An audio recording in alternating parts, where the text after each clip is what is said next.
Come gather round the campfire and hear our ghostly tales of chilling terrors, darkest woes, and anything that goes bump in the night. So cuddle up with your best friend or dare it alone. The darkness is closing in and spirits are calling your name. This is Fireside Phantoms.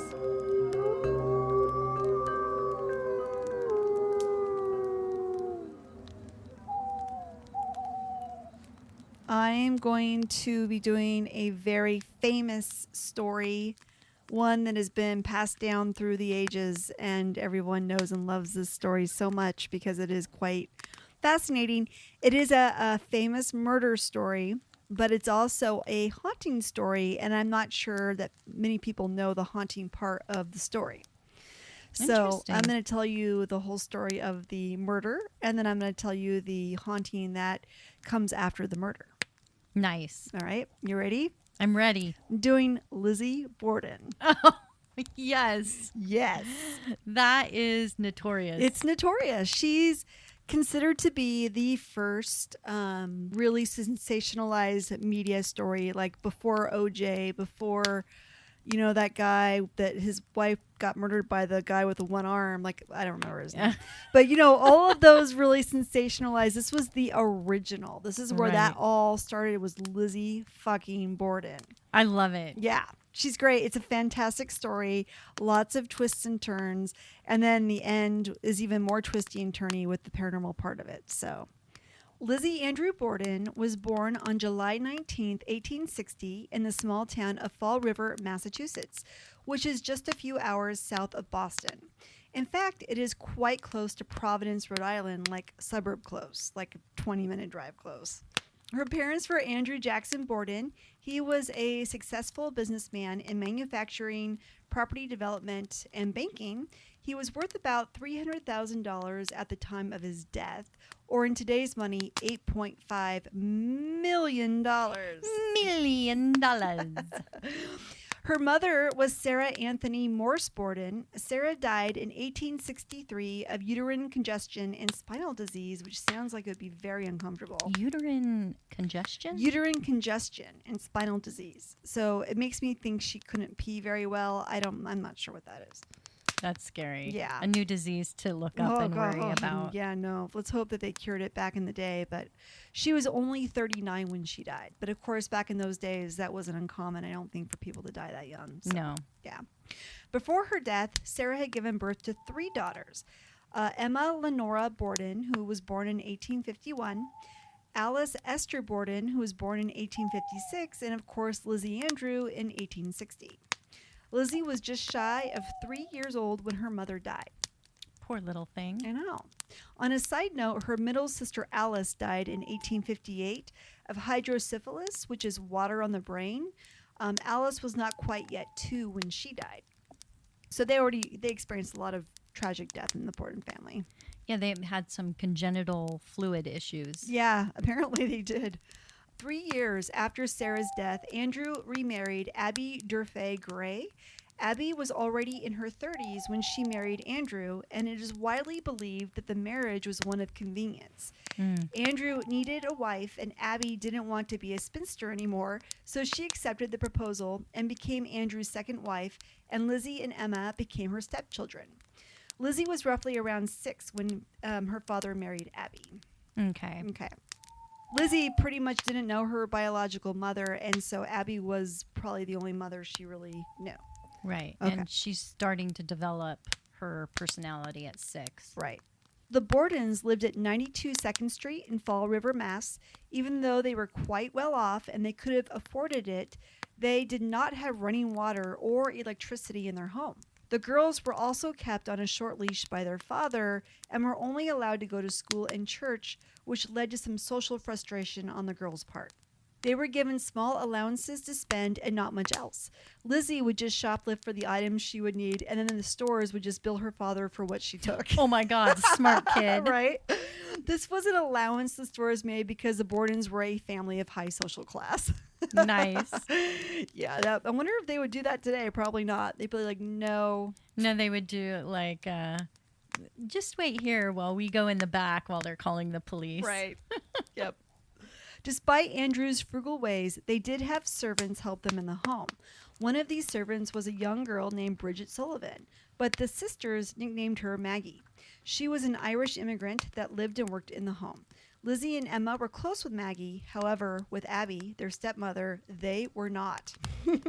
Not even close. Lizzie and Emma had a very cold and hate-filled relationship with her. They called her Mrs. Borden instead of Mom. The sisters rarely ate with Andrew and Abby and kept mostly to themselves. So there you go. As the girls grew up, they were allowed more responsibilities and managed many of their father's properties. However, as in many wealthy families, there were many disputes over money. The Andrew Borden family was actually not as well off as the other branches of the Borden family tree in town. The extended Borden family lived in a very prestigious part of town called the Hill, with all of the utilities and luxuries of high life living. Emma and Lizzie knew they were living below the class of their kin, so money was always a hot point of contention in their household. Even though they were well-to-do, they were still low class. They were living well below their means, yeah. And so I can imagine their frustration. They're probably sitting there thinking, my God, we could be living on the hill playing badminton in the backyard, but instead we live on 2nd Street having to pump water into the house. This fucking sucks. You know? I could see their resentment about that. Their first world problems right there, boiling over. The sisters were furious when they learned that their father had given a house to Abby's sister as she was being evicted from her own home. So the girls demanded that their father give them a property as well. Dad, you're going to give her a house, not us? You're such an asshole. So apparently that worked because Andrew complied and sold them their original childhood home for only $1. What a pushover. Right? This was not the house that they all lived in together on 2nd Street. This was a home that they lived in when their mother was still alive, but left soon after her death. However, Andrew's gift did not really ease the tensions in the household. A few weeks before their murders, the girls sold the house back to their father for around $5,000, or in today's coin, $142,000. Wow. Yeah, it's quite a bit. Historians believe that the sisters sold him back the house due to another fight over money. Soon after the house sale, strange things started happening around their house on 2nd Street. There was a reported burglary of some of Abby's money and jewelry. However, a few weeks later, Andrew had the investigation stopped. He started locking all the doors in the house and leaving the key on the mantle where everyone could see it. The speculation was that Lizzie had taken the jewelry and money, as she was the known klepto in the house. And she probably hawked everything and sold it. She probably did. She's like, that bitch, I'm taking her $50 and her jewels. Yeah. Yeah. She was a bad seed to begin with. A while after this, everyone in the Borden household started to feel sick. Abby thought perhaps they had been poisoned. She even went to a doctor for help. This was just a day or two before Abby and Andrew would lose their lives. Yeah, it was very close. Very, very close. The evening of August 3rd, 1892, the girls' uncle by their biological mother, John Vinicum Morse, spent the night at the Borden home. The next morning, August 4th, 1892, Morse had breakfast with Andrew and Abby and then left the home to visit other relatives in town. Andrew also left to attend a meeting at the bank. Abby asked Maggie the maid to wash the first floor windows of the house. Older sister Emma was at a party out of town, and Lizzie was somewhere in the house when Abby Borden ascended the stairs to make up the bed in the guest room where Morse had spent the night. Around 11:45, Andrew arrived back from his meeting. Andrew had some trouble unlocking the front door, so Maggie the maid went to unlock the door for him. When she did this, she heard Lizzie laughing on the stairs above. Nice. That's probably what it sounded like a crazy, like I just fucking Lunatic. killed somebody laugh. Upon his entrance, Lizzie told Andrew that Abby had left home to visit a sick friend. So Andrew retreated to the parlor and laid down on the sofa to take a nap. After Maggie finished cleaning the windows, she too went upstairs to take a nap. I love the fact that they just gonna go take a nap. Yeah, they're whenever like, they want to. it's time for my 15-minute break, guys. I'll be back. The next thing she knew, Lizzie was yelling at her to come down to the parlor. Someone had killed Pa, she screamed. And was she then laughing too while she was screaming? Someone killed Pa. No, in fact, I don't think she said Pa. I think she said the word father, but Pa sounds better. I just think it makes it sound more timely. Little House on the Prairie For style. Sure. Yeah. Someone's killed Pa. Lizzie had discovered her father dead on the sofa. His face was so badly crushed, it was hard to even tell who it was. His eyeball had been sliced in half. His nose was missing. His entire skull had been crushed in. What in the world? Have you seen that photo, right? Yes. Oh, yeah, it's fucked up. He had been struck with a hatchet around 11 times in the face. If you have ever seen the photo, it is one of the ghastliest photos I have ever seen. His whole face just was caved in. Yeah, it's burned on the brain, and once you've seen it, you can't unsee it. You can't unsee it. It's one of the most gruesome murder images I've ever seen. I mean, it's bad. Lizzie and Maggie called the police. It didn't take long for a crowd to gather at the house. The next door neighbor came over and she and Maggie ascended the staircase to fetch a sheet to cover Andrew's body. When they got eye level with the second floor, they could see on the floor of the guest bedroom that Abby, too, was laying face down in a pool of blood. She had been hit once in the front of her head with a hatchet just above her ear. Then the killer hacked the back of her head 17 more times. There were many suspects in the murders, but everyone was quickly ruled out. Lizzie wasn't even a suspect at all in the beginning. Women in those days would never have been considered capable of such a horrible, vicious, and frenzied crime like murder by hatchet.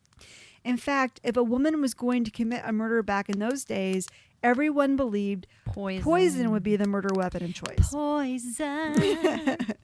Because of this theory and the fact that Lizzie was seen as a sweet and passive woman, it was believed she could not be capable of this act.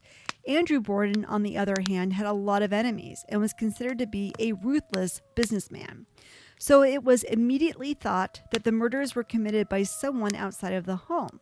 Eventually, and through the process of elimination, however, the police swung their spotlight back over on Lizzie herself. When she was questioned, she changed her story many times. Many of the accounts she gave of where she had been during the murders did not have ample evidence to back up her story. The newspapers picked up on the fact that Lizzie had been interrogated, so when the story broke, it caught the attention of a local pharmacist. He claimed that Lizzie had been to see him the day before the murders and inquired about purchasing prussic acid, which is a type of poison. However, Lizzie did not end up getting the poison. So she was inquiring about poison, but they did not die by poison, but perhaps she was considering killing them with poison, or she had poison that didn't quite finish them off. Like they were all sick a couple days before, all like from Abby thought was poison. Perhaps she had some. It wasn't enough to take everybody out, so she went to buy some more. That's right. That might be what happened. And then they were like, you know what? It's no longer on sale. And she's like, fuck you. I'm not spending my money on killing people. I got dresses to buy. You know what? She could have just shoplifted the poison, right? And she could have. She'd be like, charge this to my dad. Yeah. Ultimately, Lizzie was arrested for the murders of her father and stepmother on August 11th, 1892. She was unable to leave her prison until June of 1893, which was almost a year later when her trial began. She pled not guilty. If found guilty, however, she could be sentenced to death. Many people in town believed she did do it, but many people did not think she was capable of such a crime and stood by her. One of the prosecuting attorneys was William H. Moody, who would eventually become a United States Supreme Court justice.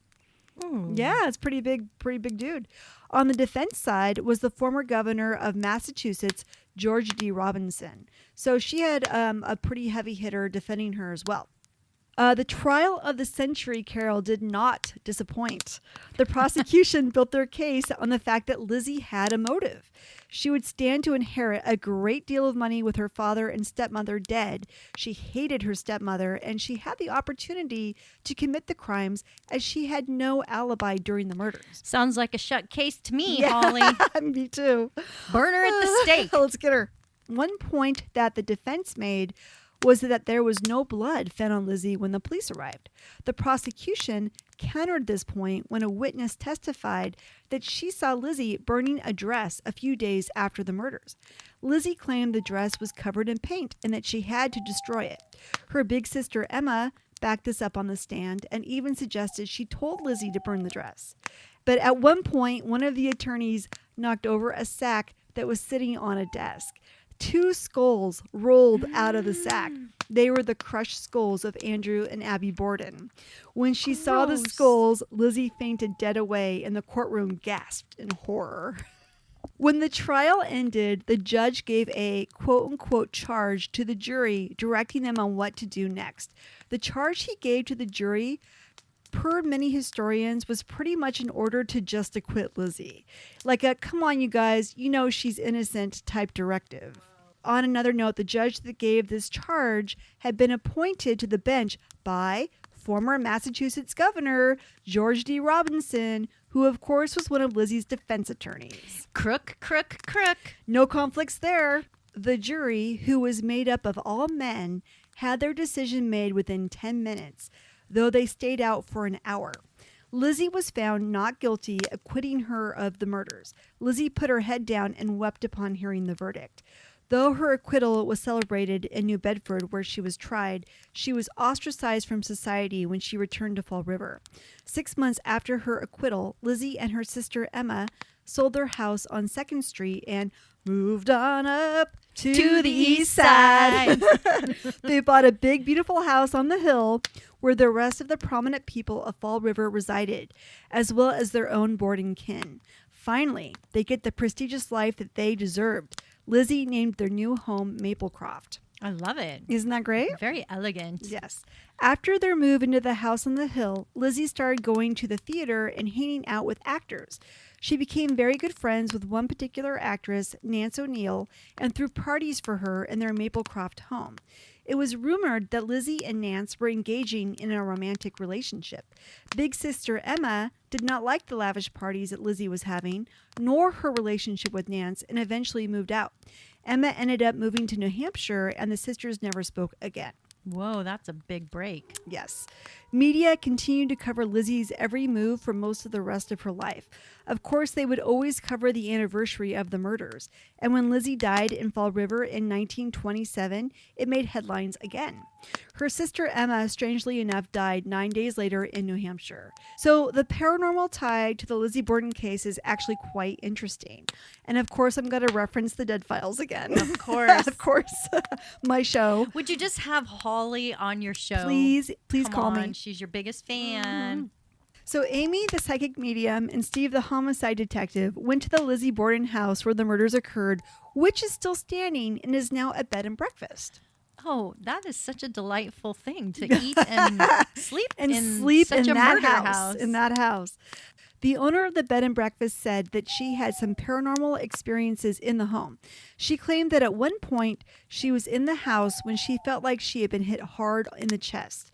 She fell to the floor and was overcome with sadness and grief and just started crying.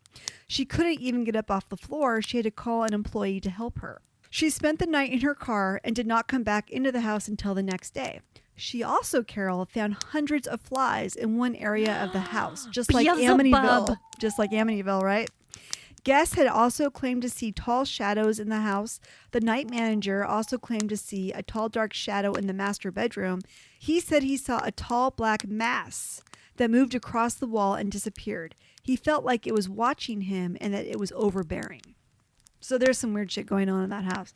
So here's the thing. When Steve saw the murder photos of the father and the rage and severe damage to his face, he knew that the person who killed him probably hated him quite a bit. There were rumors that perhaps Andrew Borden had been sexually abusing his daughters, and Steve thought that the rage demonstrated in this murder would have made sexual abuse a very likely theory. Steve talked to an expert in sexual abuse about the case. The expert thought the fact that the killer targeted Andrew's eyes may be because they didn't want Andrew to see them anymore, like they were ashamed. Ooh, very deep. Yes. So during her walk, so Amy the psychic will walk through the house and with her camera guy and tell him what she's seeing. So during her walk through the property, Amy said she saw a great deal of abuse in the home. She said that there was a tall man, she believes it was Andrew Borden, and he did not like women very much. She saw him beating a smaller woman. She also picked up on sexual abuse, people being tied up, rape, and incest in the home. However, she also saw Lizzie and her big sister Emma engaging in sexual activity with each other. Oh, well, then that would make sense why she was upset when she had maybe an affair with with Nance the O'Neill. actress. That's what I thought too, that perhaps that there was some kind of a weird romantic entanglement with their sisterly bond, that when Lizzie was like, I don't want to really hook up with you anymore, I'm going to hook up with this actress, that maybe Emma's heart was broken and she decided she needed to get out of there. So, well, and you said that the father was really controlling. So Yeah. that kind of aligns with an abusive parent. for sure. So Amy thought that the sexual activity between the two sisters was just how the girls showed affection to each other, since they didn't know any other way. And if you think about it, they were quite young when their mother died. If Andrew Borden was the only one there for a while, at least for 3 years, perhaps they just never learned it, and it sounded like maybe Andrew and Abby were not really sexually connecting, so perhaps he turned to them and they turned to each other. Like, who knows? It could be a whole domino effect. So you're totally sympathizing, and your heart now goes out to Lizzie. Well, if you think about anybody in that situation, how horrible would that be? Like, anyone who's a survivor of incest abuse. Because they didn't have an advocate. They didn't have their mother fighting for them or anyone. And being controlled like that, they probably didn't have many friends. No. And if you look at the rage in those photos, I mean, it's kind of like, if that was what was going on, it's kind of justified in a way, because you can only take so much, and then you snap and you take somebody out. Yeah. I wonder what the story is with Abigail. Or not Abigail. Well, Emma. Emma's the older sister. Yeah, I don't know. But she always kind of... No, the one that died upstairs. Oh, Abby. So Abby. I think that the reason there was so much rage with Abby is because she wasn't stopping it, she was allowing it to happen, or because she wouldn't be sexual with Andrew, he turned to them. Perhaps that's a theory I have. I don't no one has ever said that to me. It's just a theory that I have. So Interesting. But plus they hated her anyway because she wasn't their biological mother. They felt like she was there just for the money.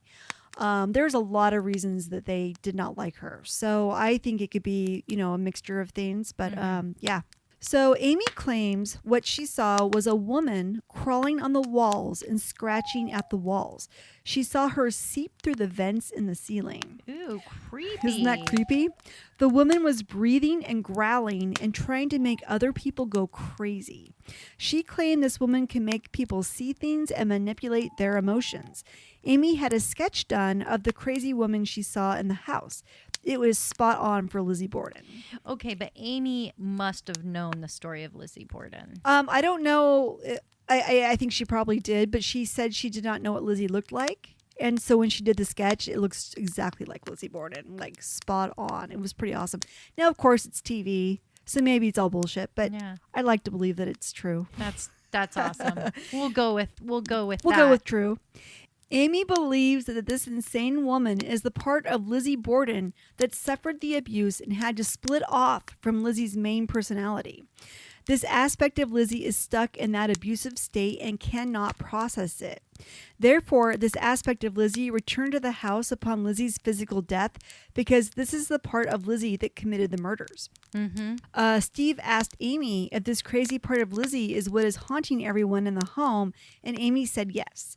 They also theorized that perhaps the murders were planned by the sisters together as Emma split the inheritance with Lizzie, as well as pay for Lizzie's defense out of her own money. She, of course, had no obligation to do that for Lizzie, but she did it anyway. Personally, I think Emma just knew how bad things were in the home and realized that Lizzie just snapped. She also felt like when her mother died that she was going to protect and take care of Lizzie. So I think that was just her way of taking care of Lizzie. On another note, the owners of the Lizzie Borden Bed and Breakfast on 2nd Street also bought Maplecroft in 2018. Oh, wow. They plan to open the 3,935 square foot home as a companion museum to their original B&B. But due to COVID-19 and some other factors, they decided to put the home back on the market for a whopping $890,000. Wow. It's a big house and it's a big price tag. The best part is, though, they say that home is even more haunted than the one on 2nd Street. I've actually been there before to the Lizzie Borden You have? Bed and Breakfast. I went there When you went on your trip? back about 4 east? years ago, I think it was. Yeah. Yeah. So I went to Fall River and I went to the house and they were giving tours. So I got onto the tour and they have it all set up period style, like when the Bordens would have lived there and everything. And they have replicas of the crushed skulls of Andrew and Abby in the dining Ew, room. I mean, okay. it's pretty morose, really. Yeah. It was interesting, but I have to tell you that when I left, I was glad to leave. Like, I didn't like the feeling in the house. It just felt kind of gross, and I just was really glad to get out of there when I left. I don't know. It was really weird. But I do have one last thing to leave you with. It's a terror tip. Okay, what's my terror tip? So, you know the children's rhyme, Lizzie Borden took an axe and gave her mother 40 whacks, and when she saw what she had done, she gave her father 41. No, I'd never heard of that, but I love it. You've never heard that? No, I love that rhyme. Really? It makes me want to jump rope It's to like it. it's a jump rope rhyme for kids, but it started out as a way to sell newspapers. So that Oh. rhyme began when the trial was happening so that they could sell their newspapers. But there is a second verse to the rhyme that I was not aware of, and I don't know if many people are. But it says, Andrew Borden now is dead. Lizzie hit him on the head. Up in heaven he will sing. On the gallows she will swing. But of course, that's not true because she didn't swing on the gallows. No, did she didn't swing on the gallows. She was swung let up on the go. hill, playing Right. badminton with all of her friends. She was like, woohoo, I'm out of there. And her brand new gunny sacks. Yep. And her bonnet.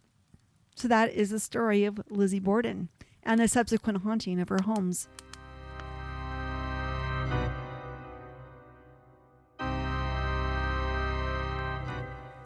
Have you done keto before? Keto. Keto. You The- know the diet? that diet where you eliminate all the carbs and just eat lots of proteins and fat? No, but I do have some keto branded ice cream in the freezer, which I've stopped eating because it doesn't have any sugar in it. So, so I'm like, you know what? It's not that good. Don't you hate that when you buy diet food and it just tastes like cardboard or something? Yeah. And it sounds good in the description, and then you get it, and you're like, you know what? This kind of sucks. Well, I can now say I'm sticking to my high carb diet because it actually might save me from a very fiery death. Today, my story is on spontaneous human combustion. Oh, shit. That's some scary stuff. And I know it turns out that there are some wild theories as to what may be causing the human body to ignite in flames without any other outside ignition source. So keep eating your chips and fries because this crazy phenomenon is sure to make you rethink some of your habits. Really? Yeah. So would you rather die by drowning or fire? Drowning. Why? I think it'd be more peaceful and less painful. Well, I think about these things, and hopefully in a fire, though, some people say that you die first from just breathing in the smoke, and then you lose consciousness. So I've always wondered how many people actually feel the pain of the flames, because if you've ever burned yourself, when you're actually burning yourself, that's not as painful as when you're not burning yourself. You know, the after. The initial shock of the flame, and then immediately it's gone because your nerves have been singed by Fried. the fire. So you're only in a lot of pain for like a second or two. Right. And then when you're really in pain is when you've stepped away from the fire and it's healing. And then you're like, oh my God, this really is burning. Huh. Okay. No.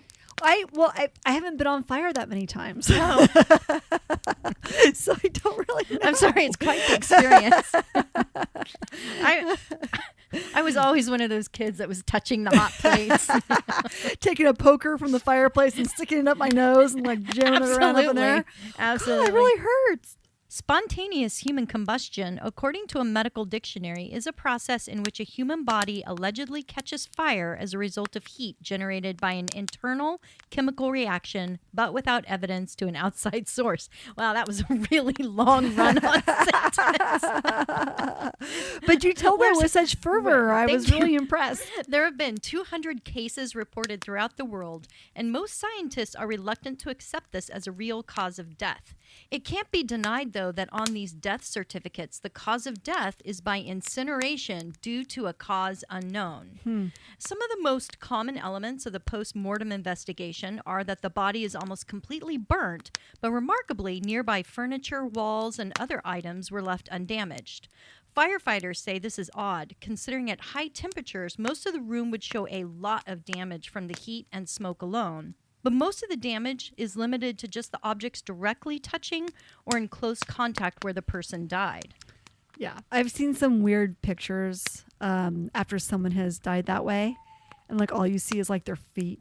Right. And it's crazy. Yeah, and that's my other point. In most cases, it's just the torso that catches fire, and any remaining parts unburned are usually the outer limbs.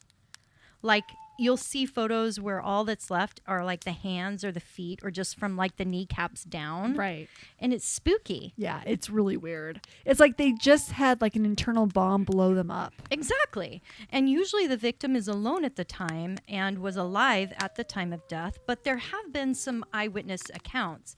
And I feel that those are the most compelling. So also, it's observed that many cases there were no signs of struggle or any attempt to escape the fire, and that's creepy too.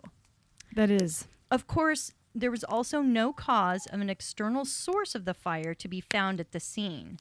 So when I started researching this, I asked, what would Sherlock do? So I started to wonder if there are other things in nature that spontaneously explode. And yes, my dear Watson, or Holly, I did find some animals will purposefully detonate, choosing suicide themselves as a defense mechanism to protect other members of their family. Really? In the woods? Well, yeah, where animals live. I'm looking into the woods right now, Carol. I don't see any suicidal animals trying to protect their own. There's some serious woodland detonators out there. And then there are other animals that combust after they're deceased, resulting in a very nasty mess, like the whale, who, because of undigested gases and large amounts of blubber, can build up toxic levels, resulting in a huge explosion. And this actually happened in Taiwan back in 2004 when a dead whale carcass was being transported off the beach, and there were many crowds watching. Bystanders were sprayed with a bloody cocktail of blood and organs, resulting in many days of mask wearing just to avoid the horrific stench. Oh my God. Sorry for the visual out there to those drinking their ocean spray cranberry juice. That's pretty good. You know, in Florence, Oregon, do you remember we had that whale? Yes, I was going to bring beached? that up, and I'm glad I didn't because I would have messed up your story. Yes. And well, you were there. Well, I mean, you heard about it, where they came up with this idea to dynamite it to get rid of it. Yes. But they really thought that it would just dynamite it over back into the ocean and the waves would pull it out to sea. Oregonians are such idiots. No, this huge, massive explosion crushed cars, injured people, blubber everywhere, and then they renamed pieces of flesh everywhere. They renamed one of those parks after the whale. Which one? Flying Willy or something that? Hold up, because I tweeted about it from our Twitter account. Oh my God, what are the chances? I know, this Holly? was a while back, but I thought that was really funny that they had renamed it in honor of that whale they blew up. So let me just pull up our Twitter and I'll tell you what it was. Yes, and for those of you who are following our show, please comment on Twitter. Yeah, follow us at what's our handle? I don't know.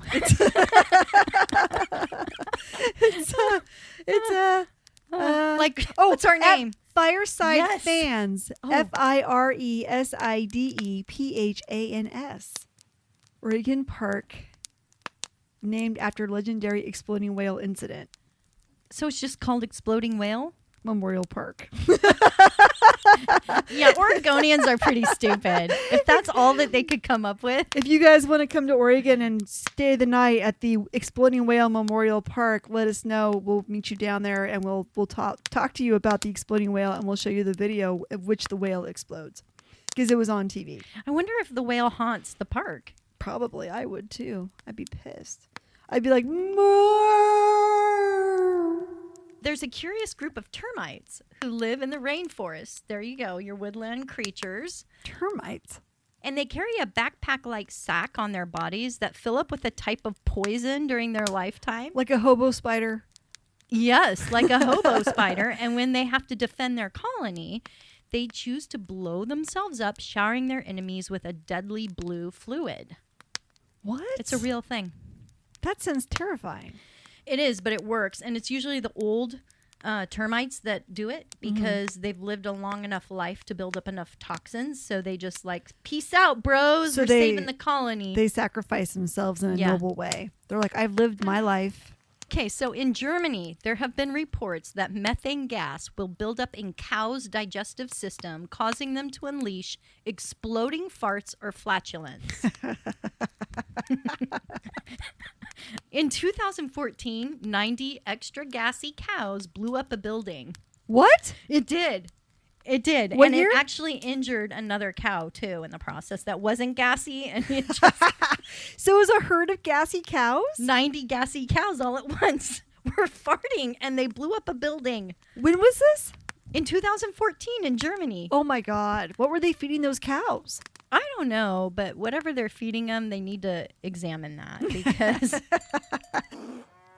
Also in Hamburg, Germany, there was an account that in 2005, 1,000 toads swelled up, and exploded all at once, leading the town to rename its lake as the Pond of Death.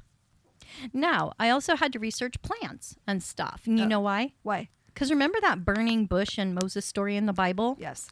Yeah, I always wondered about that, if there was like a scientific explanation. Okay. Because that's just me. Uh-huh. Well, according to some botanists, there are reports of a desert bush, Dictamnus albus, which grows in regions of Israel and is also a native to a large area of Europe and Asia. So this bush, the plant is said to release a vapor that is highly sensitive to heat and can ignite all by itself if the sun is hot enough or if there is a nearby heat source. Okay. And the vapor is said to burn off so quickly, though, that it doesn't harm or burn the plant itself.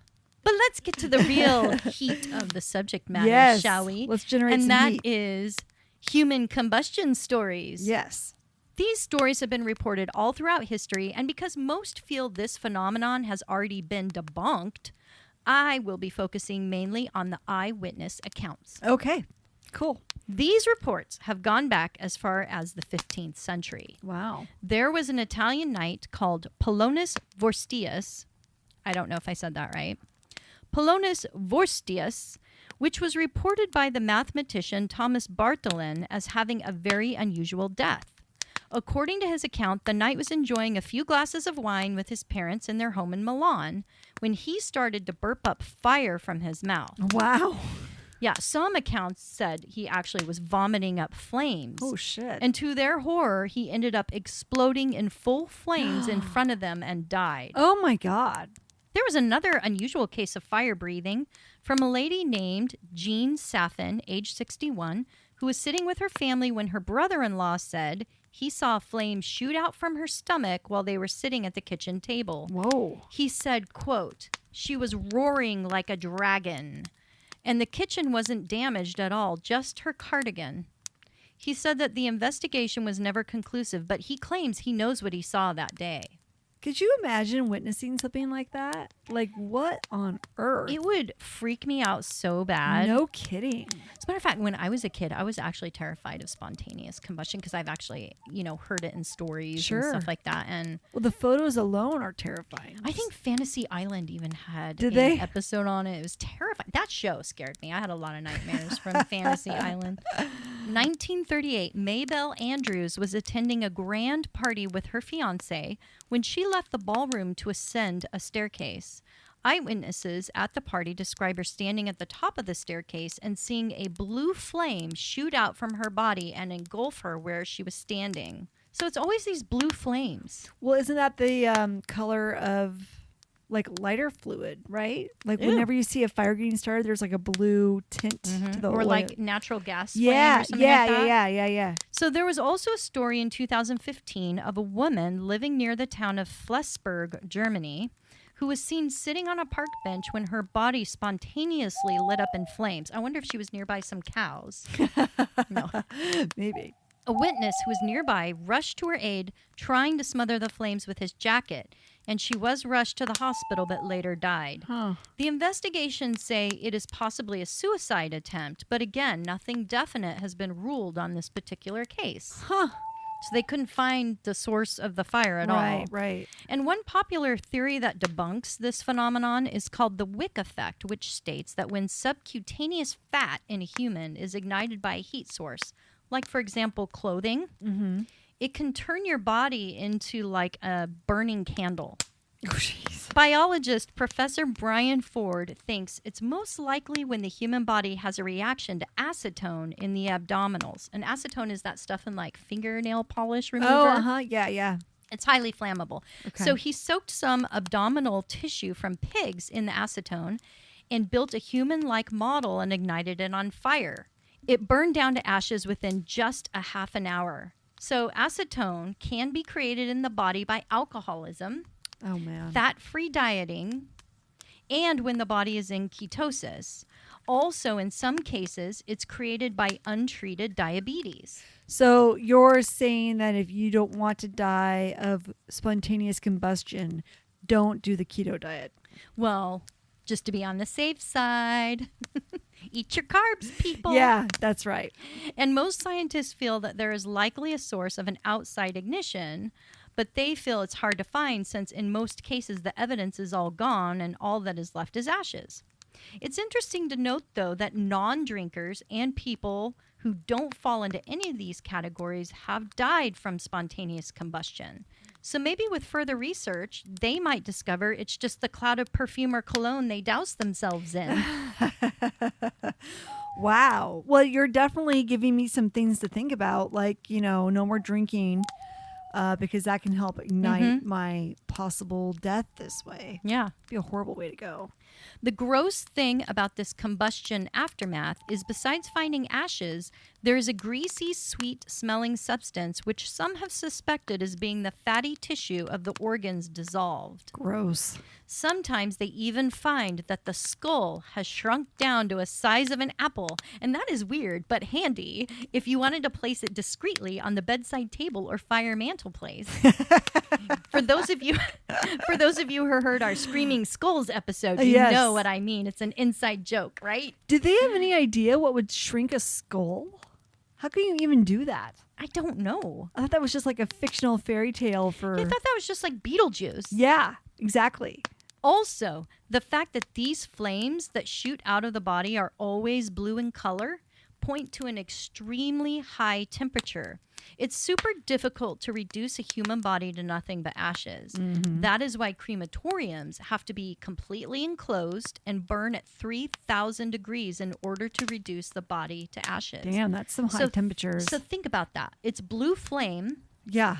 and these people... It must happen so fast because people say they don't hear it, they don't notice it's going on, And all of a sudden, they don't hear poof. screams really. I Yeah. mean, from a lot of the cases, the people just sit there. There have been about 300 to 400 suspected cases of spontaneous human combustion, but most all have not been labeled as such on the death report. Most just summarize the deaths as unexplainable involving fire. Isn't that a nice death report? That's interesting. One survivor of this type of phenomenon was fisherman Frank Baker, who on June of 1955 had been preparing for a fishing trip in his home when he suddenly burst into flames. In telling his story, he said he was able to scream to his friend for help, and he put out the flames, rushing him to the hospital.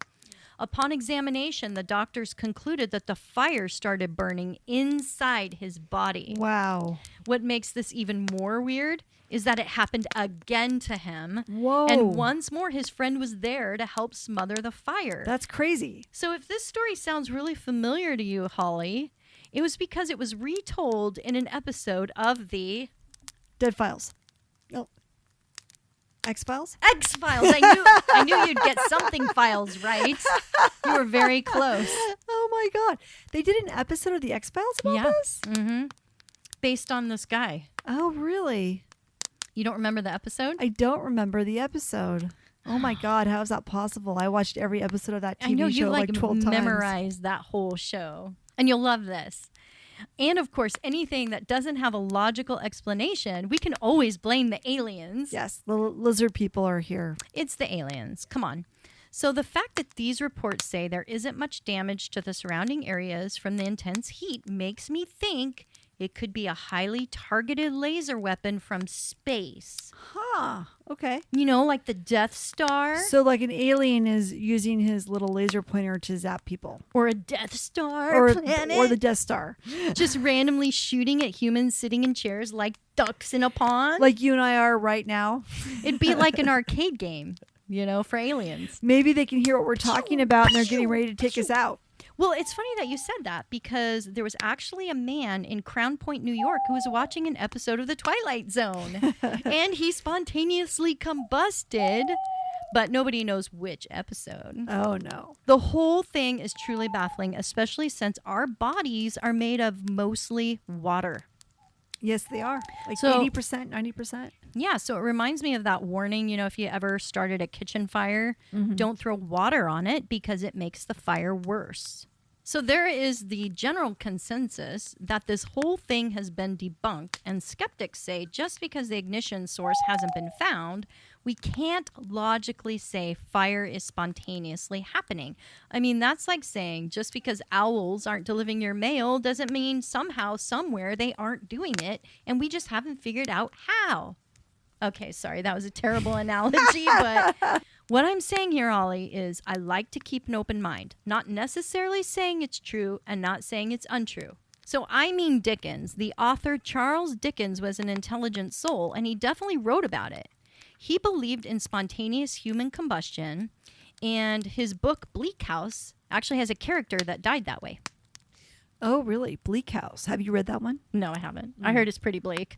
Nice one. Okay, Nicely. also we need to leave room for the innocent victims of accused murder, like in the case of Nicole Millet. Her husband, who owned a Parisian inn, was accused of murdering her in 1725 when he evacuated the whole hotel due to smelling smoke and found his wife in the kitchen burnt to ashes. Oh, shit. But the wooden utensils nearby and the straw pallet she was sitting on was left undamaged. The court found the evidence highly suspect and found him guilty. But he got a good lawyer and later had the verdict overturned by saying the death was a visitation from God and it was spontaneous human combustion. Huh. Well, it seems to me that kind of display would be more a visitation from the Dark Lord himself. Don't you think? Yeah, I think so. I mean, 50% of all the reported cases took place between midnight and 6 a.m. And you know what's in between midnight and 6 a.m., don't you? The witching hour. 3 a.m., Holly. So wait, how many? 60%? Yes. Were between midnight and 6 a.m. 6 a.m. So what is it with morning time or in the middle of the night, if you will, and then your water-filled body deciding to start a small fire inside of itself? A more modern-day incident back in 2010 took place in Ireland and was notable because the coroner officially listed the death as spontaneous human combustion. He officially listed that as the death. That's ballsy. Wow. Yeah, because most will not do that. No. Yeah. Michael Faraday's death. And, you know, when I came across this story, I had to quickly look up and make sure the King of Riverdance hadn't expired. You know what, though? That would Yeah. make sense It would. for him to die that way because Yeah. of all that dancing. Yeah, I'm sure he's given a lot of hot flashes to middle-aged women. Absolutely. And he's obviously doing a lot of core work. But to my relief, his name is Michael Flattery. Close, but not him. Faherty was 76, home alone, and was found reduced to ashes in front of his chair with no other damage noted except right directly above and below him.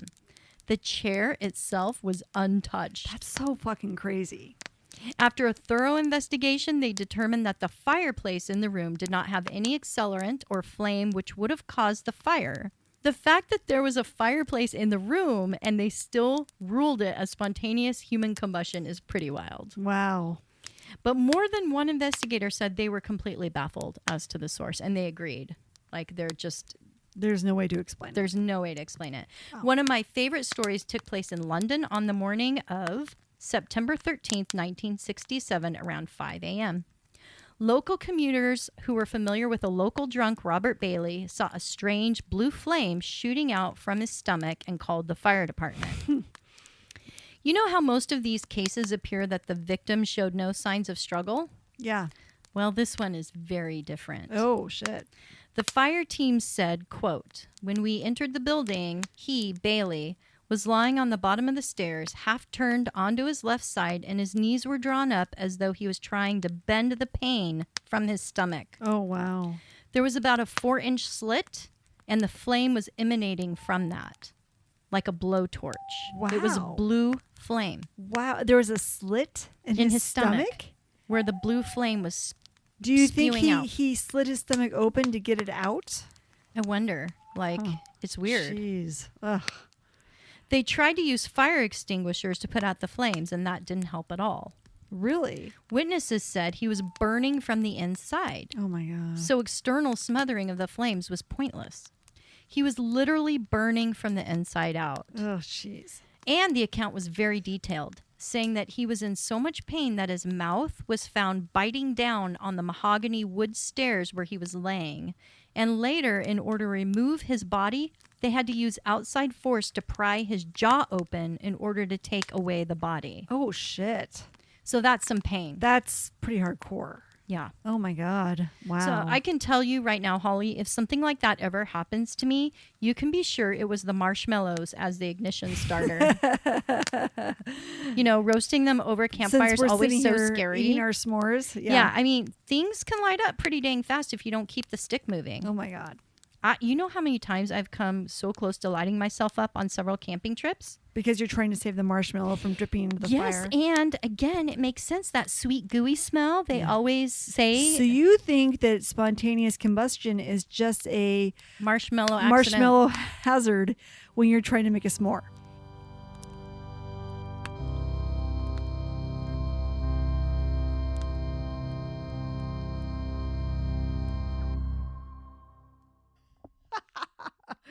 That's a great scene. Get rid of my maniacal laughter, please. Maniacal laughter. Maniacal laughter. No, maniacal. Maniacal laughter. Whatever, however you say Maniacal it. cackle. Don't put my cackle in there. I like this maniacal cackle. They sound beautiful. They do not. They sound weird. Here we go. 8 hours of whales. This episode. Oh, wait. Gotta watch it. Okay, wait. Get rid of that. Get rid of your porn, Holly. Sorry. It's whale porn. They do have some whoppers. They don't call it a sperm whale for nothing. Oh my God. She's gonna be here all night, you guys. Okay, here we go. Okay. I think this is going to be one of my favorite episodes. I think you're right. So it injured a cow, but did any of the actual farting cows were they injured? The farting cows were not, but Okay. some of the cows that weren't farting. In Hamburg, which is a really cute town. It's one Okay. of those like romantic Germany old towns. Oh, cool. There was an account that in 2005, 1,000 toads all swelled up and exploded. Okay, that's interesting. So it's like creating a fire around it? So it just, it just burns so quickly that the vapor is keeping the plant green. Okay. Trying to picture this. I'm not a fucking scientist.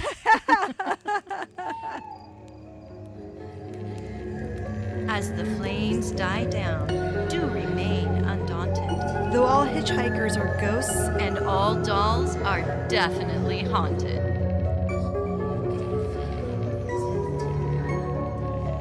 hey guys, be sure to follow us on Instagram. Our handle is @FiresidePhantoms. If you have a spooky story you would like to share with us, send it to firesidephantoms@gmail.com and you may hear it on a future episode.